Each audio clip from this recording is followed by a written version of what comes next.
Hello students, welcome back to my channel. इसमें मैं आपको lesson number 7 history 8th standard का जो बाकी का रिमेनिंग है, लास्ट पार्ट है, ये मैं एक्सप्लेन करने वाली हूँ।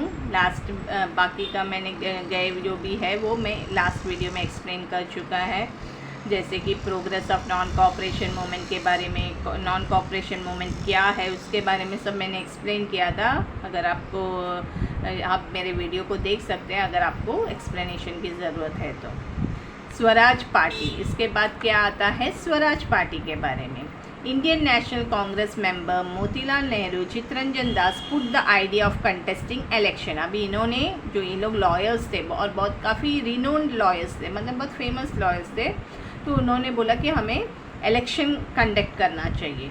इन 1922 स्वराज पार्टी वॉज एस्टेब्लिश। ये याद रखना है, ये डेट कौन से साल में, 1922 को स्वराज पार्टी का नामकरण हुआ, मतलब एस्टेब्लिश हुआ। 1923 में many members were elected in central legislative assembly including Motilal Nehru, Madan Mohan Malviya, Lala Lajpat Rai and NC Kelkar. इनको सब लेजिस्लेटिव काउंसिल में इलेक्ट किया गया।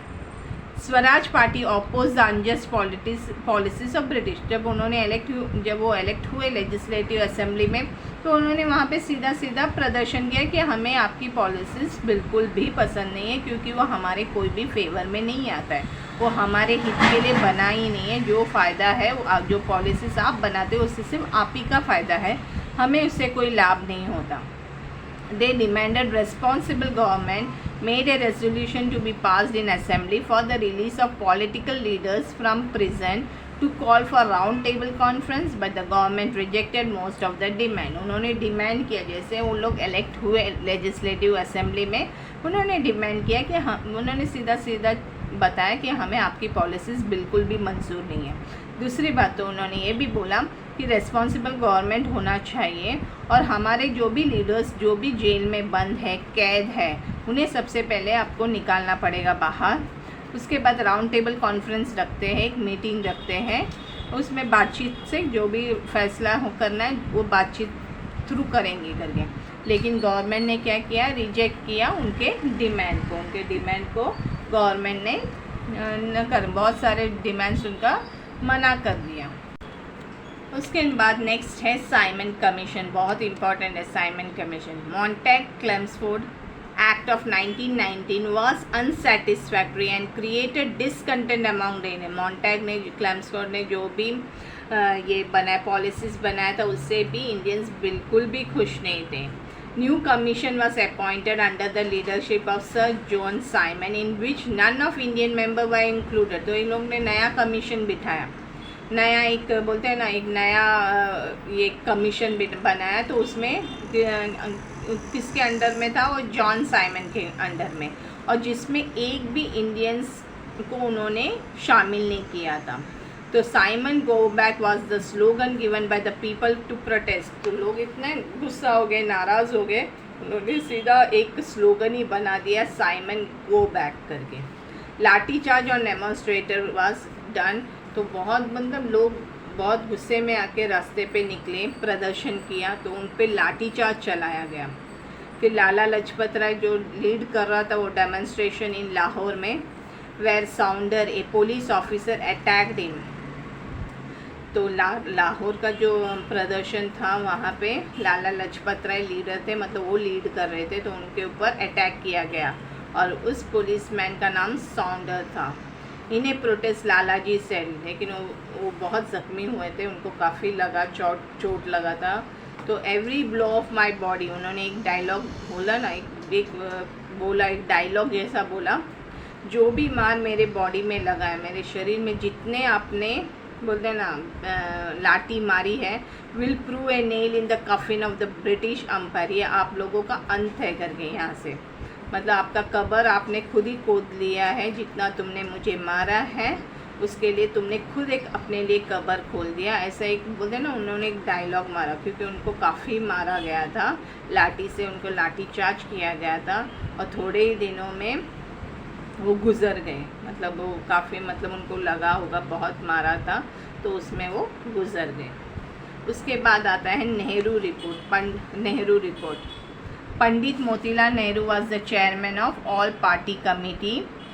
कौन था? मोतीलाल नेहरू क्या था? चेयरमैन था of all party committee. To establish self government in the colonies of India, implement adult franchise system, linguistic division of provinces were the proposal. मतलब एडल्ट फ्रेंचाइज सिस्टम मतलब उनको भी इलेक्शन का पूरा हक देना चाहिए इंडियंस को। In 1929, an indication was given if the Nehru report is not accepted by the government, then in 1928 an indication was given if the Nehru report is not accepted by the government ने अगर वो Nehru report को accept नहीं किया तो एक civil disobedience movement will be started. मतलब एक सिविल मतलब लोग पूरी तरह से ओबे नहीं करेंगे, पूरी तरह से उनके खिलाफ हो जाएंगे। इंडियंस ब्रिटिशर्स के पूरी तरह खिलाफ होंगे, जो वो करने बोलेंगे कुछ भी नहीं किया जाएगा। On this background in December 1929 the Lahore session presided bye Pandit Jawaharlal Nehru became memorable in history. और ये वो दिन है कि जो इतिहास में याद रखा जाएगा कि किस तरह से पंडित जवाहरलाल नेहरू ने लाहौर सेशन को बोलते हैं ना कैरी आउट किया, मतलब ऐसे प्रिसाइड किया मतलब उनके नेतृत्व में वो लाहौर सेशन की शुरुआत तो हो गई। उसके बाद होता है डिमांड ऑफ पूर्ण स्वराज। पूर्ण स्वराज का डिमांड कहाँ से शुरुआत हुआ? Young leaders like Pandit Nehru and Subhash Chandra Bose demanded the complete independence. जो यंग लीडर्स है सुभाष चंद्र बोस और पंडित नेहरू, उन्होंने बोला हमें ये आधी अधूरी इंडिपेंडेंस नहीं चाहिए, आज़ादी नहीं चाहिए, हमें पूरी आज़ादी चाहिए। पूर्ण स्वराज का मतलब ही है कि हमें पूरी तरह आज़ादी चाहिए। Due to the influence in Lahore session resolution of complete independence was pass. तो वो इतना लाहौर सेशन में जो लोग हैं ना, लोगों का प्रभाव इतना पड़ा कि कंप्लीट इंडिपेंडेंस का रेजोल्यूशन वहाँ पे पास हो गया। तो ये जो है रेजोल्यूशन वो हमारे इंडियन हिस्ट्री में बहुत ही मेमोरेबल है, बोलते यादगार है। मेमोरेबल मतलब एक बहुत बड़ा यादगार जीत थी, मतलब बहुत बड़ा जीत हमको उस वक्त मिला जब हमें रेजोल्यूशन पास किया गया पूर्ण स्वराज का। किधर? लाहौर के सेशन में। On 31 December 1929 Pandit Nehru unfold the tricolour flag and a resolution was passed in which 26 January was declared as Independence Day। उन्होंने अपना जो ट्राइकलर फ्लैग जो है उसको वहाँ पे लहराया। अनफोल्ड करना मतलब लहराया। और बोलेगा ना एक रेजोल्यूशन पास हुआ कि 26 जनवरी को इंडिपेंडेंस डे के तौर से मनाया जाएगा। On 26 January 1930 people all over India took pledge, सबने कसम खाया कभी 26 January 1930 to carry freedom movement with non violent, कि हम हमारा फ्रीडम मूवमेंट है मतलब आज़ादी की जो लड़ाई है वो कोई हिंसक वे में नहीं करें, कोई हिंसा बिना किए हम इस आज़ादी की लड़ाई लड़ेंगे। Means everywhere in the country atmosphere was charge with a new spirit.